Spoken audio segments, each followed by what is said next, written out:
Good afternoon. Thank you for having me. I appreciate our friends and colleagues from the ICOMOS Malaysia for inviting me here to speak about heritage versus development, archaeology and development in Singapore.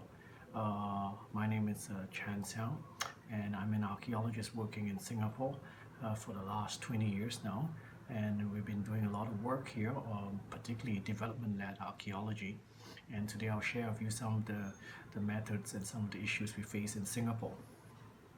Right, this is a beginning to give you a brief introduction of what's happening in Singapore. Archaeology has always very closely been closely tied with the archaeology of Malaysia itself, or Malaya. Back then it was British Malaya. So there were a lot of antiquarian interest in the 19th century, in the 1800s, when the British first came over to Southeast Asia. So the scientific institutions like the Botanic Gardens in Singapore, the Raffles Museum, later which gave rise to the Federated States museum systems in Malaya itself. So there was this interest by these, how would you say, academics or scientists in different fields of the natural science and surroundings. So particularly in the 1930s to 1950s, there were a lot of interest in the prehistory of Malaya. A lot of these were led out of the Raffles Museum based in Singapore. Intriguingly, so for whatever reason, most of this archaeological work were done on Malaya, the Malay Peninsula and East Malaysia today itself in Borneo, but not in Singapore. It's only in 1984 that the birth of archaeology occurred here, and the first excavation was done on Fort Canning Hill in downtown Singapore. The investigations on the pre-colonial aspects of Singapore only took place in the 80s, and this originated as an academic exercise. So it started from my colleague John Mixick, who was a lecturer with the National University of Singapore.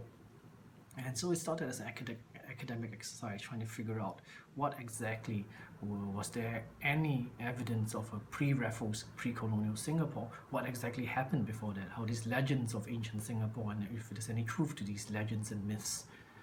So it gave way in the 80s and 90s to sort of a hybrid type of development-led rescue excavation when construction started around throughout Singapore in the 80s, particularly lots of redevelopment, urban renewal. And so for these cases, archaeologists managed to go in just ahead of time to investigate the site or the land.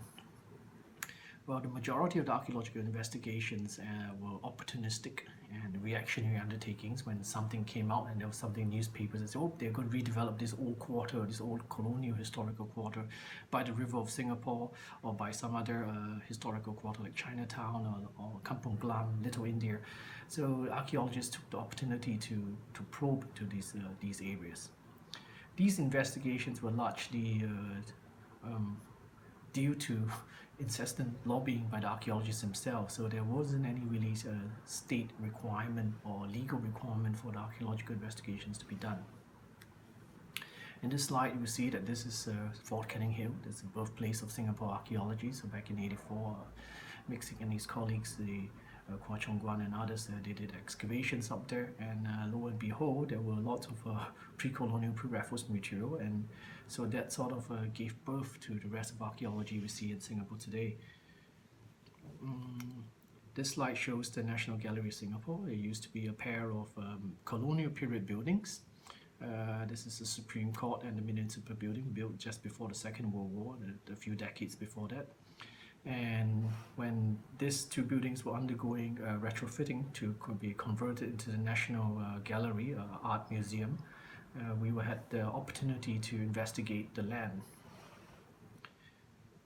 Here you can see some images showing you how the car park between the two buildings, and here are some of my team members working on the site. So effectively, like I mentioned earlier, most of our work in Singapore, about 90% of it it's a development-led, it's a rescue-led type of archaeology. So we try to go in prior to the construction.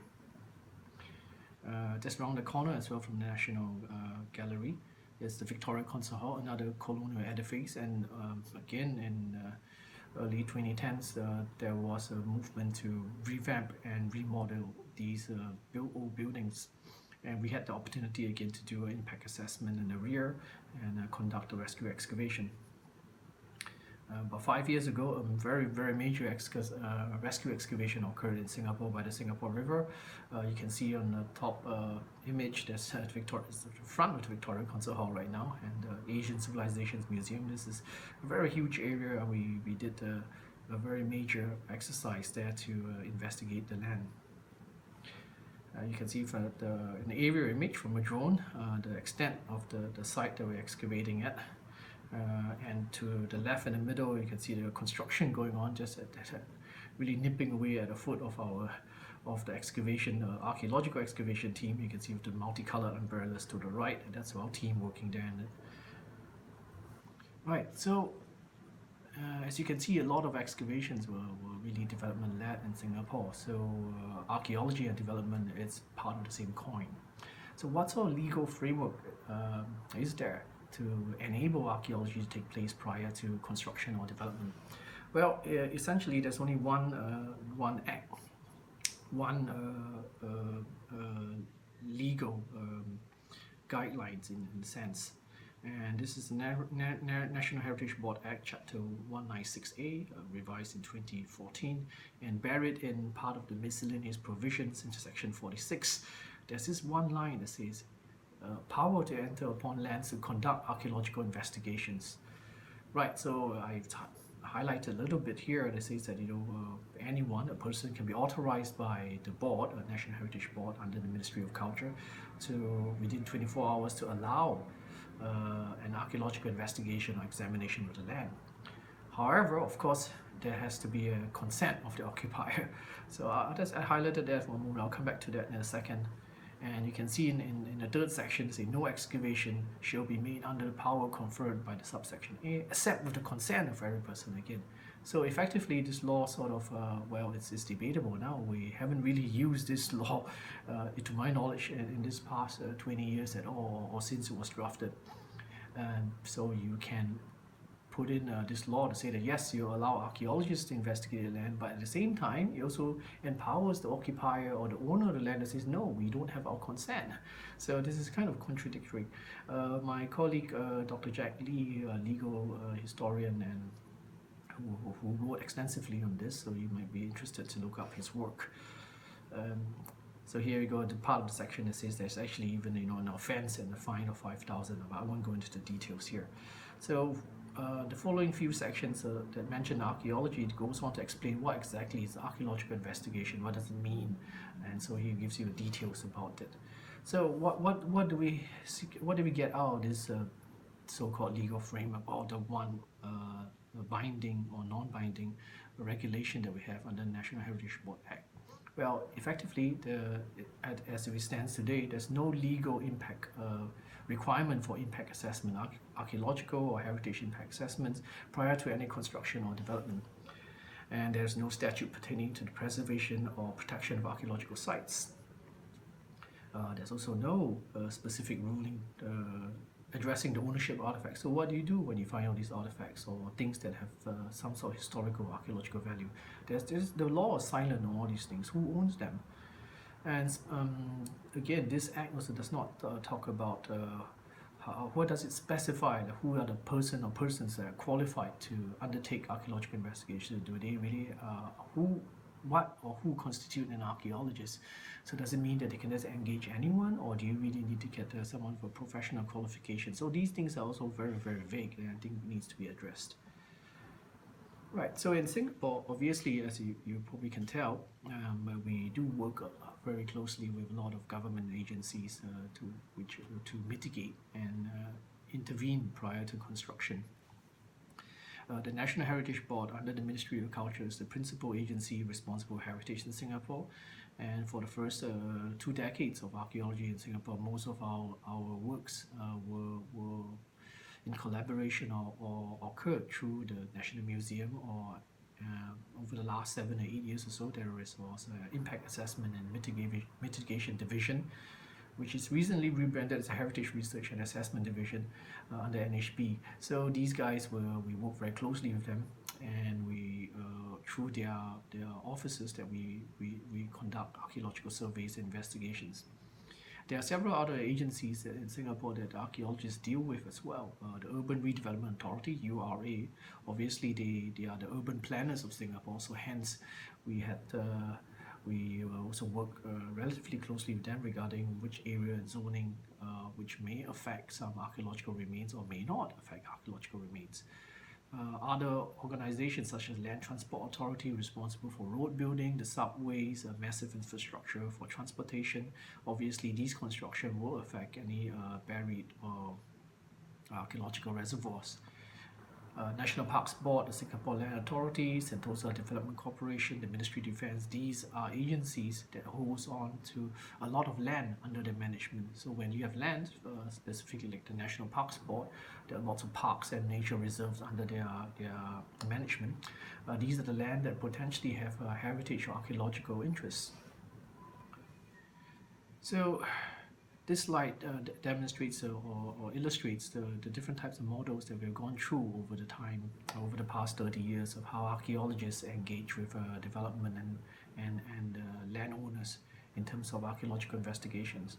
So for the first 2 decades, from the 1980s to 2000s, effectively the archaeologist is truly the lobbyist and will initiate the dialogue between or negotiate directly with the developer itself. And these developers may be state agencies, state developers like the Land Transport Authority or National Parks Board, for example, or private owner.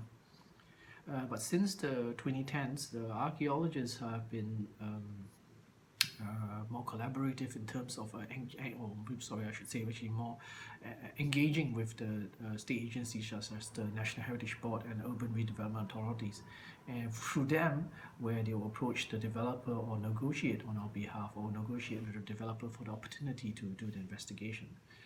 The future, well, in an ideal world, it would be best that state agencies such as responsible for heritage and land management or planning would be the catalyst for archaeological investigations, and instead of the archaeologist being the individual or the individuals or team to engage or with the developer directly, it should be these agencies who take the lead in championing the cause or the necessity to conduct these investigations. So when is it necessary to conduct archaeological investigations in Singapore? Well, there's no fixed rule, but this is just a rough outline of what, in terms of priority list, if I may.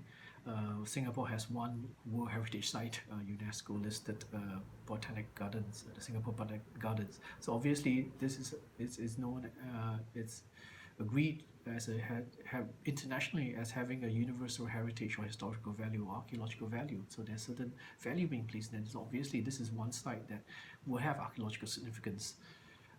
Next in line, there are 70 or so national monuments and counting. So it's quite a number of these monuments, buildings in Singapore are preserved as national monuments. So they are protected above ground-wise architecturally. But so far the coverage has not extended towards the below-ground reserves. And so these will be one of the other area of priority for archaeologists to investigate, since it's already conferred the protection status for the architectural, the building aspects of it. There's no reason why it can't be extended to the below ground, unseen element of the past. The Urban Redevelopment Authority has about 8,000 over sites now, which have conserved status, so they conserve buildings. We might, I'm sure our listeners out there will probably seen the shop houses of Chinatown, Kampong Glam, Little India, different places in Singapore. So these all have a conservation status on them. So why not extend them for the archaeological resources that's below ground or above ground? There are some also about 200 markers put out by the National Heritage Board that marks historical sites or heritage sites. These sites, for example, could be a World War II battlefield, could be a site where there has obvious political implications for the post-independent Singapore, the first rallying point for the People's Action Party, for example, or different things. So these are also potential sites which I think could be on a priority list. So what do archaeologists really do in Singapore? Well, here's a quick scope of the different things that we go through for an excavation or investigation. For development, obviously, we have the pre-development consultation. we preliminary discussions with the planners, landowners, and developers. This is really the early negotiation to allow us to engage with the site itself.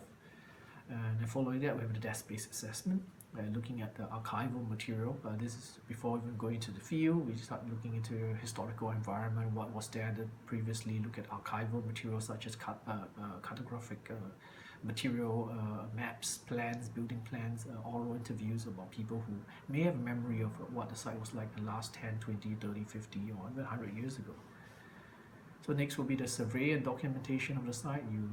This is where field work really starts. You go out to do an inventory of what exists on the site. This might be a building from a military installation, or this is something in an outhouse. These are the things that we record down and try to figure out what other these above ground features are there that's in existence, and potentially it will extend into the below ground features. Then next, once we realize that there are a certain scope for us to proceed and excavate, we'll do a trial trenching or a trial excavation, limited test excavation to determine the nature of the stratigraphic sequence, how things were buried there, and whether there is any extensive or even the existence of archaeological deposit beneath.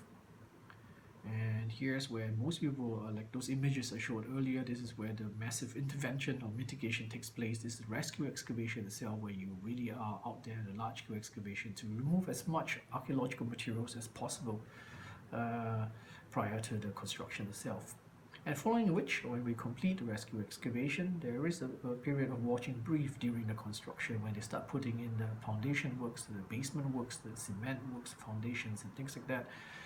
There'll be an archaeologist occasionally on site to make sure that there are no further archaeological reservoirs or materials. The next three processes are all part of the post-excavation process. I won't go into detail, but you can have a quick look at it. But as you can see, the archaeological processes, it's a very myriad, and there's many things that we need to do. Right. So, what are some issues that we face in Singapore with development and archaeology? Well, the nature of development and led archaeology is there's always been a restricted window.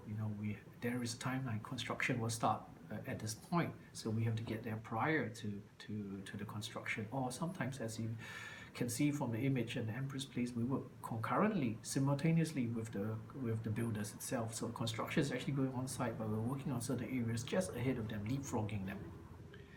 So this restricted window or the limited time, it does put a stretch on archaeologists, and on top of which, of course, the limited resources that is available. I'm sure any discipline out there will always complain that they have not enough resources, they won't have enough funding, but this is true for our discipline, as how much materials and how much funding or resources can be thrown into a project itself. That affects greatly on the field work. Support and funding, I'm getting ahead of myself. Yes, archaeology is a public good, and hence, of course, I'm biased. I believe that we deserve the public support and funding. So over the last decade or so, we've been quite fortunate that there's increasing funding from the National Heritage Board, the Ministry of Culture, and other agencies to support the archaeology. The major thing which I think over the next 5 years or decade at least, we need to work on is to address the gaps in the legal framework. Well, I mentioned earlier, there is no prerequisite pre-development impact assessment, heritage impact assessment. So it's really so much on occasionally through lobbying by various interest groups, whether be it heritage societies or local interest groups or the archaeologists themselves. So there's no fixed in a concrete type of a legal requirement that you need to undertake some sort of investigation. So I think this needs to be changed, this needs to be addressed, and we're working towards that. Ownership of artifacts is another area that is quite crucial. So what do you do with all these thousands and thousands of pieces of artifacts that you excavate from the site? Can the museum take everything? Who manage them? Who owns them ultimately? So these are things that needs to be addressed. And of course, the protection of sites. So now you have an archaeological site, you did the excavation, but yet at the same time is what needs to be preserved in situ or otherwise. So there are these three main areas which I feel for the next half a decade to a decade that Singapore has to look into. So as a conclusion, You can possibly tell archaeology and development are not mutually exclusive. They're both able to coexist. And archaeology as a discipline does not oppose development, right? Archaeology is a history of change, and archaeologists interpret the process of change. So today's occurrence is tomorrow's past. Hence, development is inevitable and is also part of the future archaeological record. So there's a paradox, isn't it? So whatever development does today, they tear down something. That's why there's archaeological remains. So we are really working in tandem with development itself, and we are also the guardians of development in that aspect. Well, fortunately, development threat to sites can be resolved early in the discussion and negotiation process. So if we have ahead time, because things don't happen overnight, you don't erect a building overnight like tomorrow or something. There may be plans for it, and they need to be submitted through development agencies, through heritage agencies. And when this lead times enable heritage practitioners or archaeologists to be ahead of the game, and this is when you can start conducting the pre-development investigations.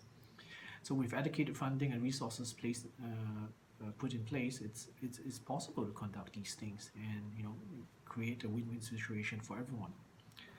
However, all this of course requires a very proactive collaboration from state agencies for heritage and development and the landowners, and this involves dialogue. So dialogue is, you see, is possibly one of the most crucial and difficult things in humankind. So with that, I hope that you get a little whirlwind tour about how archaeology and development coexist in Singapore, and what we are doing and what we are and how we're proceeding for the future. So thank you for tuning in.